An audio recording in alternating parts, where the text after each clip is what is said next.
Hello and welcome to all of you. देखिए इस video में हम लोग पढ़ेंगे ट्रायगोनोमेट्री रेशियोज का वैल्यू एक्सिस पे कितना कितना कहाँ कहाँ होता है। ठीक है, तो आइए हम लोग स्टार्ट करते हैं। सबसे पहले हम लोग ये जानते हैं कि इसको फर्स्ट क्वाड्रेंट बोलेंगे, ये सेकंड, ये फर्स्ट क्वाड्रेंट है, ये सेकंड क्वाड्रेंट, ये थर्ड क्वाड्रेंट और ये फोर्थ क्वाड्रेंट है। ठीक है, अब देखिए हम लोग इसमें क्या करेंगे, हमें एक्सिस पे वैल्यू बताना है कि ट्रायगोनोमेट्री रेशियोज का एक्सिस पे वैल्यू कितना होगा। इस एक्सिस को यहाँ से लेकर बस यहाँ तक, इस एक्सिस को मानिए कि ये फर्स्ट एक्सिस है। कौन सा एक्सिस है? First axis. इसको मान लीजिए सेकंड एक्सिस और इसको मान लीजिए थर्ड एक्सिस और ये मान लीजिए फोर्थ एक्सिस है। अब अगर मैं फर्स्ट एक्सिस की बात करूँ, देखिए अब कौन कौन सा एंगल फर्स्ट एक्सिस पे लाई करेगा ये हम लोग आइडेंटिफाई करेंगे। अब देखिए फर्स्ट एक्सिस की अगर मैं बात कर रहा हूँ, फर्स्ट एक्सिस की बात करूँगा, फर्स्ट एक्सिस पे कौन कौन सा एंगल बनेगा, तो सबसे पहला एंगल 0 डिग्री के, 0 रेडियन का बनता है। किसका? 0 रेडियन का। और यहाँ से अगर 1 रोटेशन हम लोग कंप्लीट करेंगे तो 1 रोटेशन का मतलब 2 पाई होता है। कितना होगा? 2 पाई, यानी कि 0 पाई, उसके बाद से हो जाएगा 2 पाई। 1 रोटेशन मतलब 2 पाई यानी कि 360 डिग्री। अगर 1 रोटेशन और कंप्लीट किया जाए तो फिर कितना, तो 2 पाई में 2 पाई और ऐड कर दीजिए, यानी कितना हो जाएगा? 4 पाई हो जाएगा। अगर 1 रोटेशन और कंप्लीट कराया जाए यहाँ से यहाँ तक, तो 1 रोटेशन का मतलब क्या हुआ? फिर से 2 पाई, तो 4 पाई में 2 पाई ऐड करेंगे तो 6 पाई। अब हम लोग यहाँ पे देख रहे हैं कि एक ऐसा हमें सीक्वेंस मिल रहा है जिसमें पाई के साथ कोफिशिएंट के तौर पे इवन नंबर मिल रहा है। क्या मिल रहा है? पाई के साथ कोफिशिएंट के तौर पे इवन नंबर मिल रहा है, यानी कि एक बार 0 मिला है, 2 मिला है, 4, 6, अब इसके बाद से क्या आएगा? 8 आएगा, 8 पाई आएगा, उसके बाद से 10 पाई आएगा। यानी कि हम लोग इसको जनरल फॉर्म में बोल सकते हैं कि ये 2n पाई होगा। यानी कि फर्स्ट एक्सिस पे जो भी एंगल लाई करेगा, ठीक है, उसमें पाई के साथ आपको इवन नंबर ही मिलेगा। जैसे अगर मैं ये बोल रहा हूँ 10 पाई वाला एंगल किस एक्सिस पे लाई करेगा, तो कहेंगे फर्स्ट एक्सिस। 24 पाई वाला जो एंगल है वो किस एक्सिस पे लाई करेगा, तो फर्स्ट एक्सिस। क्योंकि पाई के साथ जब भी इवन नंबर आएगा तो वो एंगल लाई करेगा कहाँ पर, तो फर्स्ट एक्सिस पे लाई करेगा। अब देखिए फर्स्ट एक्सिस पे किस ट्रायगोनोमेट्री रेशियो का वैल्यू कितना होता है, तो ये जान लीजिए। यहाँ पर फर्स्ट एक्सिस ये है, फर्स्ट एक्सिस की अभी मैं बात करूँ, फर्स्ट एक्सिस पे साइन का वैल्यू 0 होता है। कितना होता है? 0 होता है। देखिए अगर साइन 0 हो गया तो tan theta equal to formula हम लोग जानते हैं कि tan थीटा इक्वल टू क्या होता है? Sine theta upon cos theta. अब अगर साइन थीटा का ही वैल्यू 0 हो तो कॉस का जो भी वैल्यू आएगा उस पर ये हमें क्या मिलेगा? tan भी 0 हो जाएगा। यानी कि फर्स्ट एक्सिस पे साइन भी 0 होगा और tan भी 0 होगा। आखिर इसका मतलब क्या हुआ? अगर आपसे पूछा जाए कि साइन 12 पाई का वैल्यू बताइए कितना होगा, तो हम लोग ये बात देख रहे हैं कि पाई के साथ जो कोफिशिएंट आया है वो 12 आया है, यानी इवन नंबर है, मतलब ये फर्स्ट एक्सिस पे लाई करेगा। और फर्स्ट एक्सिस पे साइन का वैल्यू क्या होता है जी? 0 होता है। अगर आपसे ये पूछा जाता कि tan 18 पाई का वैल्यू बताइए कितना होगा, तो देख रहे हैं पाई के साथ इवन नंबर आया है, यानी कि ये भी फर्स्ट एक्सिस पे लाई करेगा। और फर्स्ट एक्सिस पे tan का भी वैल्यू कितना होता है जी? 0 होता है। बात आ रही समझ में? इसके अलावा ध्यान रखना है कि कॉस का वैल्यू कितना होता है जी? कॉस का वैल्यू होता है 1। और जब कॉस का वैल्यू 1 होगा इसलिए सेक का भी वैल्यू, यानी कि देखिए सेक थीटा बराबर 1 अपॉन कॉस होता है, तो जब कॉस 1 हो जाएगा तो 1/1 मतलब भी 1 आएगा। यानी कि कॉस का भी वैल्यू 1 होगा फर्स्ट एक्सिस पे और सेक का भी वैल्यू 1 होगा। आखिर इसका एग्जाम्पल क्या होगा? जैसे अगर आपसे ये पूछा जा रहा है कि कॉस 16 पाई का वैल्यू बताइए कि कितना होगा, तो देख रहे हैं कि पाई के साथ 16 आया है, यानी इवन नंबर आ गया है, यानी ये फर्स्ट एक्सिस पे लाई करेगा। और जब फर्स्ट एक्सिस पे कॉस लाई करता है तो फर्स्ट एक्सिस पे कॉस का जो वैल्यू होता है कितना होता है? 1 होता है। बात आ रही समझ में? ठीक है, अगर सेक के साथ आ गया कोई इवन नंबर के साथ पाई, यानी कि सेक 8 पाई का वैल्यू पूछा जाए, तो कह रहे हैं कि फर्स्ट एक्सिस पे ये लाई करेगा क्योंकि इवन नंबर आ गया फिर पाई के साथ, तो फर्स्ट एक्सिस पे सेक का वैल्यू कितना होता है जी? तो 1 होता है। और इस पे 2 ट्रायगोनोमेट्री रेशियोज का वैल्यू और जान लीजिए। अगर आपसे पूछा जाए कॉट का वैल्यू क्या होगा और कॉसेक का क्या होगा, इस कंडीशन में कहेंगे अनडिफाइन होगा। मतलब अगर आपसे ये पूछा जा रहा है कि कॉसेक 20 पाई का वैल्यू बताइए, तो देख रहे हैं कि पाई के साथ जो नंबर आया है वो इवन नंबर है, यानी ये फर्स्ट एक्सिस पे लाई करेगा। और जब ये फर्स्ट एक्सिस पे लाई करेगा तो इस कंडीशन में कॉसेक का वैल्यू क्या होता है जी, इन्फिनिटी होता है। अगर आपसे कॉट का भी वैल्यू पूछ लिया था कि कॉट 24 पाई का वैल्यू होता है, ये भी फर्स्ट एक्सिस पे लाई कर रहा है। और फर्स्ट एक्सिस पे कॉसेक और कॉट क्या होता है जी, अनडिफाइन होता है। आता है समझ में? ये बस फर्स्ट एक्सिस, बस इस एक्सिस पे कौन कौन सा वैल्यू लाई कर रहा है उसका आंसर क्या होगा, बस ये बताया, ये हम लोग सीखे हैं लोग। अब देखिए इसके बाद से देखेंगे लोग, फर्स्ट के बाद पहले थर्ड वाला सीखेंगे, फिर सेकंड वाला हम लोग सीखेंगे। तो थर्ड के लिए देखिए, ये है क्या, थर्ड एक्सिस। कौन सा एक्सिस, थर्ड एक्सिस। ये है फर्स्ट एक्सिस, इसके बारे में हम लोग जान गए। और ये सेकंड एक्सिस है, और यहाँ पर ये फोर्थ एक्सिस है। सबसे पहले मैं थर्ड एक्सिस की बात करूं तो थर्ड एक्सिस पे देखिए, जो भी एंगल मेजरमेंट करेंगे यहाँ से करेंगे। थर्ड एक्सिस पे जो पहला एंगल बनेगा पाई रेडियन का बनेगा। कितना का जी, थर्ड एक्सिस पे जो पहला एंगल बनेगा पाई रेडियन का बनेगा, मतलब यहाँ से यहाँ तक पाई। अगर 1 रोटेशन कंप्लीट करेंगे तो फिर 2 पाई बना, तो 1 पाई में 2 पाई ऐड करेंगे तो कितना आएगा, 3 पाई आ जाएगा।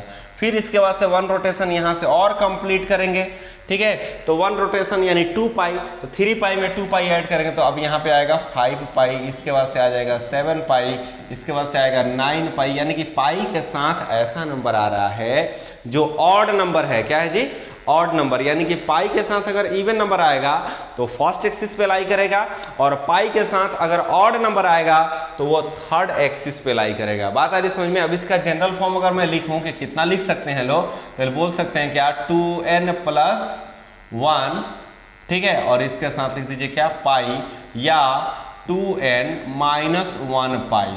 यानी कि पाई के साथ ऐसा नंबर आएगा जो ऑड नंबर होगा। क्या होगा जी, ऑड नंबर होगा। बस सिंपल सा पहचान यही है। अब देखिए थर्ड एक्सिस पे अगर कोई ट्रायगोनोमेट्री रेशियोज लाई कर रहा है, जैसे साइन लाई कर रहा है, तो साइन का वैल्यू यहाँ पर भी 0 होगा, इसलिए tan का भी वैल्यू क्या होगा, 0। यानी कि साइन फर्स्ट एक्सिस पे लाई करे या थर्ड एक्सिस पे लाई करे, दोनों कंडीशन में साइन का वैल्यू क्या होता है, 0। ठीक है, यानी कि अगर आप, चलिए एग्जाम्पल करेंगे अभी। ऐसे एग्जाम्पल देखिए यहाँ पर, अगर आपसे ये भी पूछा जा रहा है कि साइन 5 पाई का वैल्यू बताइए, तो देख रहे हैं पाई के साथ ऑड नंबर आया है, और पाई के साथ ऑड नंबर आएगा तो थर्ड एक्सिस पर लाई करेगा। थर्ड एक्सिस पर भी साइन का वैल्यू क्या होता है, 0। यानी कि पाई के साथ ऑड नंबर आए चाहे इवन नंबर आए, दोनों कंडीशन में साइन क्या होगा जी, साइन 0 ही होगा। बात आ रही है समझ में? इसके अलावा देखिए, अगर मैं कॉस की बात करूं और सेक की बात करूं तो इधर तो प्लस होता है, लेकिन इधर क्या होता है, -1 होगा। और इसके साथ साथ कॉट और कॉसेक यहाँ पर भी क्या होगा जी, अनडिफाइन होगा। अगर आपसे ये पूछा जा रहा है कि बताइए कि कॉस 9 पाई का वैल्यू कितना होगा, तो देख रहे हैं कि पाई के साथ ऐसा नंबर आया है जो कि ऑड नंबर है। अगर ऑड नंबर होगा तो ये थर्ड एक्सिस पे लाई कर रहा है, और थर्ड एक्सिस पे कॉस का वैल्यू क्या होता है जी, -1 होता है। कितना होता है, -1। अगर मैं ये बात पूछता आपसे कि tan 15 पाई का वैल्यू बताइए कि कितना होगा, तो tan 15 यानी इसके साथ ऑड नंबर आ गया थर्ड एक्सिस, और थर्ड एक्सिस पे tan का वैल्यू 0 होगा। देखिए साइन और tan इधर रहे, फर्स्ट एक्सिस पे रहे या थर्ड एक्सिस पे रहे, दोनों कंडीशन में ये 0 होता है। कोई दिक्कत। और कॉट और कॉसेक दो ऐसा ट्रायगोनोमेट्री रेशियो है जो फर्स्ट एक्सिस पे रहे चाहे थर्ड एक्सिस पे रहे, दोनों कंडीशन में वो अनडिफाइंड होता है। और साथ ही इस बात को ध्यान रखना है, कॉस और सेक इधर तो +1 होता है, लेकिन इधर क्या होता है, -1 होता है। अब हम लोग जानेंगे सेकेंड एक्सिस के बारे में जानेंगे लोग। जैसे इसको बोला गया है क्या, कौन सा एक्सिस, ये बोला गया है सेकेंड एक्सिस। अब देखिए सेकेंड एक्सिस पे जो पहला एंगल होता है वो π/2 का होता है। π/2 मतलब कि 90 डिग्री, डिग्री में बोले तो 90 डिग्री, रेडियन में बोले तो π/2 रेडियन। अब देखिए π/2 रेडियन में अगर 1 यहाँ से 1 रोटेशन कंप्लीट करेंगे तो 2 पाई, यानी कि देखिए यहाँ पर π/2 में अगर 2 पाई हम ऐड कर दे, कितना हो जाएगा, 2 × 2 = 4 और 1 5 π/2, यानी कि जो सेकेंड एंगल बनेगा कितना का बनेगा, 5 π/2 का। फिर अगर 1 रोटेशन यहाँ से यहाँ तक कंप्लीट कराया जाए तो फिर इसमें 2 पाई ऐड करेंगे, तो 2 पाई अगर फिर से ऐड किया जाए तो ये हो जाएगा 2 × 2 = 4 और 5 9 π/2 होगा। मतलब ये हुआ, अब देखिए यहाँ पे कितना आ गया, अब आ गया 9 π/2 2। अब देखिए यहाँ पर आ रहा था 1, यहाँ पे 5, यहाँ 9, यानी 4 4 का गैप नोमिनेटर पे मिल रहा है। तो इसके बाद मिलेगा क्या, 13 π/2 मिलेगा। इसके बाद से मिलेगा 17 π/2। मतलब ये हुआ इसका, देखिए पाई के साथ ऑड नंबर तो आ रहा है, लेकिन वो ऑड नंबर कॉन्सिक्यूटिव नहीं आ रहा है, लगातार नहीं आ रहा है, एक एक बीच वाला ऑड नंबर छूट जा रहा है। तो इसका अगर जनरल फॉर्म हम लोग लिखने की कोशिश करें तो ऐसे लिखेंगे 4n + 1 और π/2। मतलब ये हुआ कि पाई के साथ नोमिनेटर पे ऐसा नंबर आएगा जिसको 4 से डिवाइड करेंगे तो रिमाइंडर 1 आना चाहिए। कितना आना चाहिए, 1 आना चाहिए। जैसे ये देखिए 13 को आप 4 से डिवाइड करेगा, रिमाइंडर 1 आएगा। अपॉन में तो 2 रहेगा ही, लेकिन नोमिनेटर वाले जो कोफिशिएंट है उसको डिवाइड करेंगे 4 से तो रिमाइंडर 1 आएगा। तो उस एंगल को कहेंगे वो सेकंड एक्सिस पे लाई करेगा। और सेकंड एक्सिस पे ध्यान रखना है कि सेकंड एक्सिस पे साइन का वैल्यू क्या होता है जी, 1 होता है। और कॉसेक का वैल्यू 1 होगा। किसका वैल्यू 1 होगा, साइन और कॉसेक का वैल्यू +1 होता है सेकंड एक्सिस पे।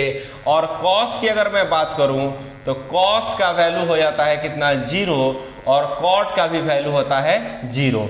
और जो 2 ट्रायगोनोमेट्री रेशियो बच जा रहा है, यानी कि कौन कौन बच रहा है, tan बच रहा है, इसके अलावा और एक बचा है सेक, ये दोनों हो जाता है क्या, अनडिफाइन हो जाता है। बात आ रही समझ में, tan इस पे अनडिफाइन हो जाएगा और सेक भी क्या हो जाता है, अनडिफाइन हो जाता है।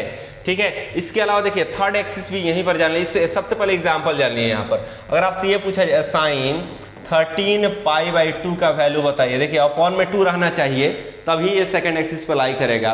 तो यहाँ पे हम लोग देख रहे हैं कि पाई के साथ नोमिनेटर पे ऐसा नंबर आया है जिसको 4 से अगर हम लोग डिवाइड करेंगे तो रिमाइंडर क्या मिलेगा, 1 मिलेगा। यानी कि ये सेकंड एक्सिस पे लाई कर रहा है। और सेकंड एक्सिस पे साइन का वैल्यू क्या होता है जी, +1। अब देखिए ये वाला भी जान लीजिए, ये है फोर्थ एक्सिस। कौन सा एक्सिस है, फोर्थ एक्सिस। फोर्थ एक्सिस ये सेकंड एक्सिस के लिए था। और अब यहाँ पे जान लीजिए फोर्थ एक्सिस। फोर्थ एक्सिस का जो पहला एंगल होगा, यानी यहाँ से देखिए, यहाँ से अगर आया जाए यहाँ तक तो इसको बोलेंगे हम लोग क्या, 3 π/2। और 3 π/2 में अगर फिर 2 पाई ऐड किया जाए, यानी 1 रोटेशन मैंने 2 पाई ऐड करेंगे। जैसे यहाँ पर देखिए 3 π/2 में अगर 2 पाई ऐड करिएगा तो 2 2 जा 4 और 3 7, यानी कि ये कितना हो जाएगा, 7 π/2 हो जाएगा। यहाँ पे देखिए 4 का गैप मिल रहा है, यानी कि आगे आने वाला नंबर 11 π/2 होगा। इसके बाद से 15 π/2 होगा। देखिए अगर इसका जनरल टर्म लिखना हो तो कहेंगे 4n + 3 π/2, यानी कि पाई के साथ नोमिनेटर पे ऐसा कोफिशिएंट होगा जिसको 4 से डिवाइड करेंगे तो रिमाइंडर 3 आएगा। उसमें 1 आ रहा था, इसमें 3 आएगा। तो वो एंगल लाई करेगा फोर्थ एक्सिस पे। और फोर्थ एक्सिस पे ध्यान रखना है कि फोर्थ एक्सिस पे साइन का वैल्यू और कॉसेक का वैल्यू -1 होगा। कॉस और कॉट फिर यहाँ पर 0 होगा। और यहाँ पर tan की अगर मैं बात करूँ, tan और सेक ये होगा अनडिफाइंड। ठीक है, अगर आपसे ये पूछा जा रहा है कि बताइए कि साइन 11 π/2 का वैल्यू क्या होगा, तो हम लोग सबसे पहले डिसाइड करेंगे कि अपॉन में 2 है तो ये जो एंगल है लाई करेगा या तो सेकंड एक्सिस पे या फोर्थ एक्सिस पे। तो ये कैसे डिसाइड होगा, पाई के साथ कौन सा नंबर आया, 11 को अगर हम लोग 4 से डिवाइड करेंगे तो रिमाइंडर 3 आएगा, यानी कि फोर्थ एक्सिस पे। अब 1 आता तो सेकंड एक्सिस पे। तो फोर्थ एक्सिस पे साइन का वैल्यू क्या होता है, -1 होता है।